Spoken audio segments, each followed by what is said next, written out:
The United States government, armed to the teeth, paranoid as hell, sweating through the seams of the Cold War. They weren't scared of Marxists. They weren't scared of hippies. They weren't scared of students handing out anti-war leaflets on college lawns. But the moment someone tried to levitate the Pentagon, they realized it finally had a problem it didn't have a manual for. Because manuals don't cover that shit. There's no appendix titled, "In case of mystical counterculture attack." There's no training module where a general clicks through a slideshow explaining how to respond if 50,000 kids show up, chanting mantras and trying to perform an exorcism on the largest military command center on Earth. Welcome back to Slack Signal X. Before we get into this, please like, subscribe, and don't be a poser. The men in suits knew how to stop an armed rebel. They knew how to stop a communist cell. They knew how to stop an activist movement with leaders and structure and predictable demands. But a bunch of pranksters with slogans, jokes, weed, theatrical flair, and a unified belief that the entire war machine deserved to be mocked? That was new. That was unforgivable. That was the Yippies. And here's the thing that made them dangerous. Not just annoying, not just fringe, but actually dangerous. They understood that ridicule is more corrosive than rebellion. A bomb can break a window, but laughter can break a system. America didn't fear the radicals. It feared the clowns who refused to treat the empire like it was anything other than absurd. And the Yippies? They were the ones who showed up with the circus tent. It was guerrilla theater at its finest. To understand why the Yippies mattered, you have to imagine the country they were born into. A United States wrapped in the shiny, polished optimism of the post-war boom, but cracking underneath from pressure. A nation built on picket fences, smiling commercials, nuclear drills, corporate gospel, and suburban obedience. A nation where the TV told you what to want, the church told you how to behave, and the school told you what to memorize, and the government told you who to fear. A nation where you were supposed to fit in, shut up, buy something, and thank Uncle Sam that you weren't living under Stalin. And beneath that glossy surface, Vietnam, segregation, police surveillance, the CIA doing God knows what on any given Tuesday, a military-industrial complex running a tab with American blood, draft cards piling up like overdue library fines for a war nobody could explain. This wasn't just a boiling point. It was a pressure cooker with the lid held down by an entire generation being told to pretend everything was fine. And then like a bolt of LSD-powered lightning came a new breed of dissident. Not the intellectuals who wrote essays that polite society could ignore. Not the pacifists politely holding signs while cops politely arrested them. Not the radicals arguing about strategy in smoky basements. But pranksters, chaos agents, cultural saboteurs, a band of misfits who believed the most revolutionary thing you could do was expose the absurdity of the whole American script. These were the Yippies. And they weren't trying to overthrow the government. They were trying to unmask it. It's almost funny now, with 21st century eyes. We live in a world where memes topple CEOs, where TikTok teens sabotage political rallies, where Twitter trolls derail Senate hearings, where absurdity is the default setting for everything from news cycles to congressional decorum. But back then, absurdity was supposed to be something you outgrew, something you left behind when you put on a tie and pretended to be an adult. The Yippies broke that idea. They didn't believe in blind respect. They didn't believe in decorum. They didn't believe in fighting the system on the system's terms. They believed in making the whole thing look so spectacularly ridiculous that people couldn't help but question it. And that's what they did. The name was a joke. The acronym was even better. YIP. Yippie. The Youth International Party. A political party that wasn't really a party. A movement that wasn't really a movement. A coordinated group of uncoordinated chaos. Abby Hoffman, Jerry Rubin, Anita Hoffman, Paul Krasner, Nancy Kershaw, Steve Albert. Names that carried the energy of the Velvet Underground mixed with Mad Magazine. They were anarchists, satirists, poets, troublemakers, mystics, idolists, and agents of pure theatrical provocation. Their platform was something like this: end the war, free the mind, smash the scripts, legalize the good stuff, feed the poor, expose the absurd, laugh at authority, rewrite the country through public theater. No bullet points, no committees, no 90-page PDF describing the future of healthcare. Just a radical belief that political rebellion doesn't have to be boring. They weren't trying to win elections. They weren't trying to pass bills. They were trying to wake the country up, and America desperately needed waking. Most political movements explain their demands. The Yippies performed them. America didn't have a category for that. Imagine the government trying to decide whether to treat them like protesters or clowns or cult leaders or performance artists or agitators or comedians. The Yippies were all of those things, and none of them. That was the magic. Because they understood something modern culture now takes for granted. If you control the spectacle, you control the narrative. Donald Trump understood it decades later. So did Greta Thunberg. So did internet trolls, TikTok activists, meme armies, Reddit pranksters, and everybody else who realizes that attention, not ideology, guides the national conversation. But in the 60s, there were only 3 TV networks, 1 national convention, 1 national spotlight. If you seized it, you seized America. And nobody did it like the Yippies. October 21st, 1967. 50,000 protesters converged on Washington, D.C. Students, draft dodgers, veterans, mothers, priests, poets, pacifists, and the Yippies, who arrived like cosmic jesters summoned to the battlefield. Most people came to protest the war.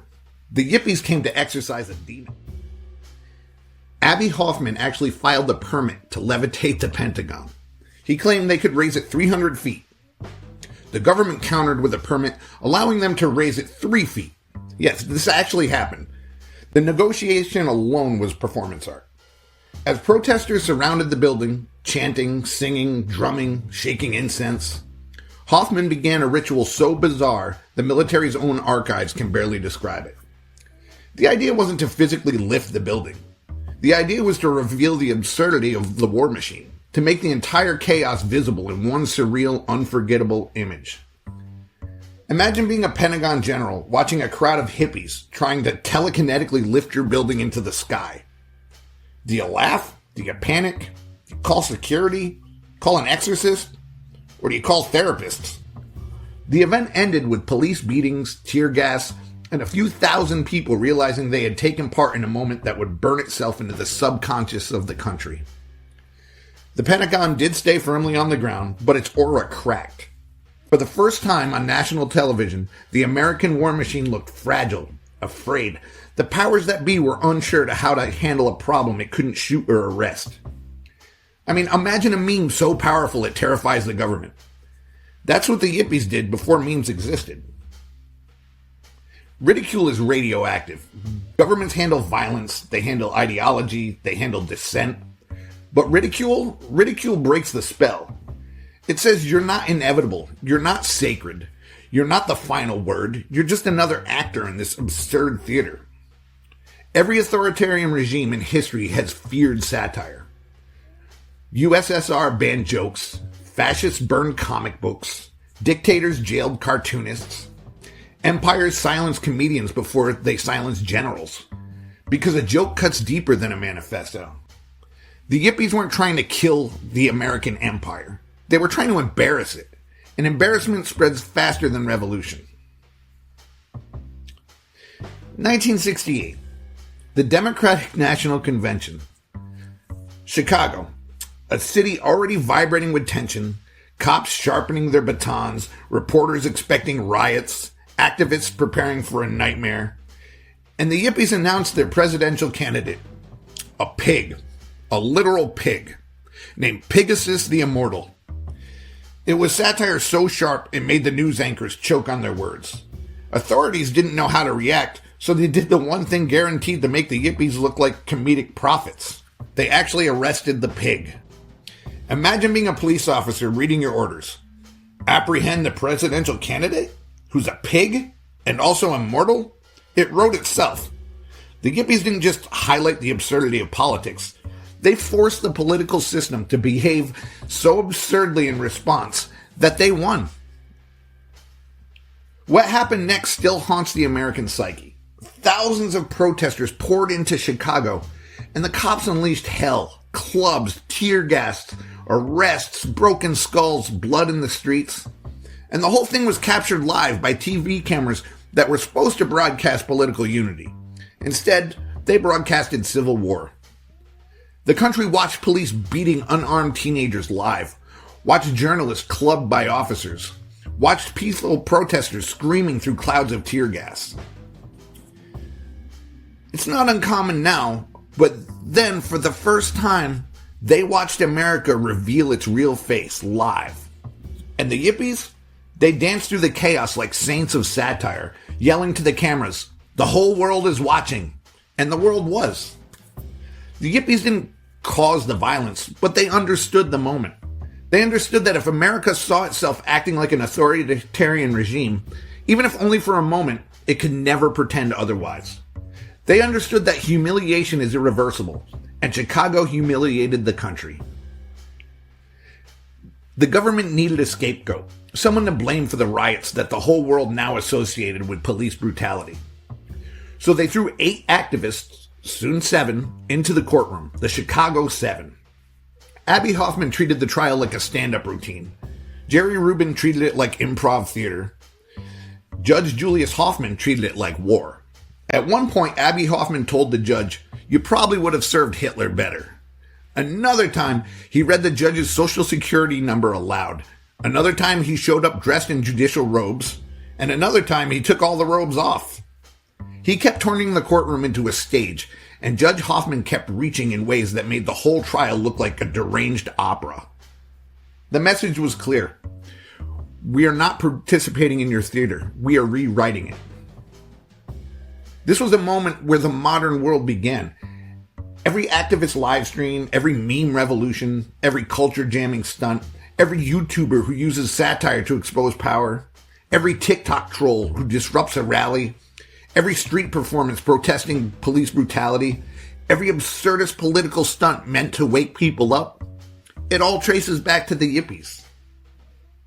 Today we live in an attention economy where spectacle is power, where presidents tweet like teenagers, where billionaires buy social media platforms to control the narrative, where misinformation spreads faster than truth because it's funnier, stranger, and more shareable.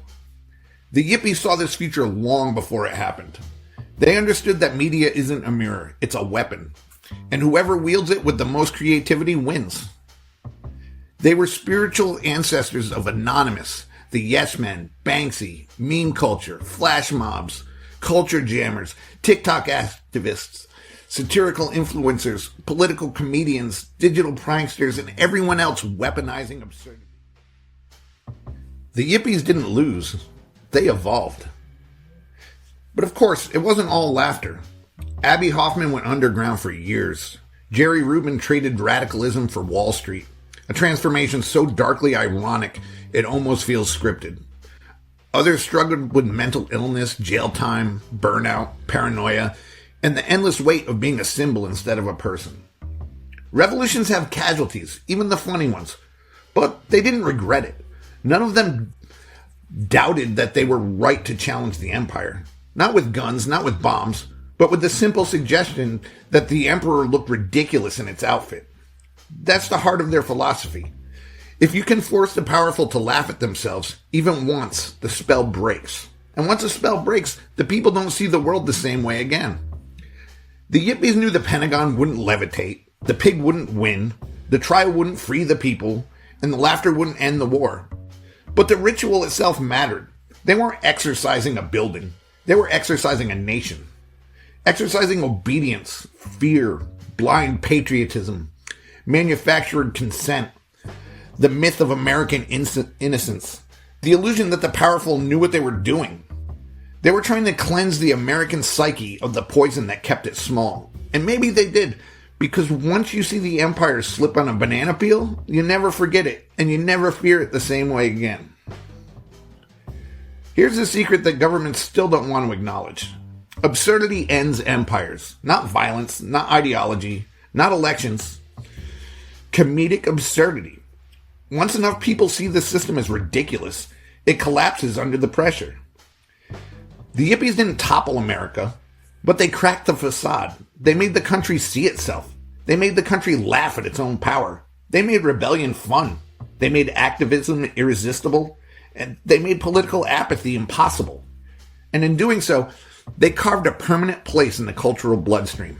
The Pentagon didn't levitate, but something else did. A feeling, a possibility, a permission slip to rebel, a sense that the world was more malleable than anyone thought. The Yippies proved that the revolution begins when you stop pretending the world makes sense. Because the moment you stop pretending, it's the moment you laugh, and the empire then crumbles. And somewhere in the cosmic haze of history, I'm sure Abby Hoffman is still whispering, "Don't fight the bastards on their terms. Turn the whole thing into a joke they can't control." Because jokes outlive empires, and they knew it. This has been Slack Signal X.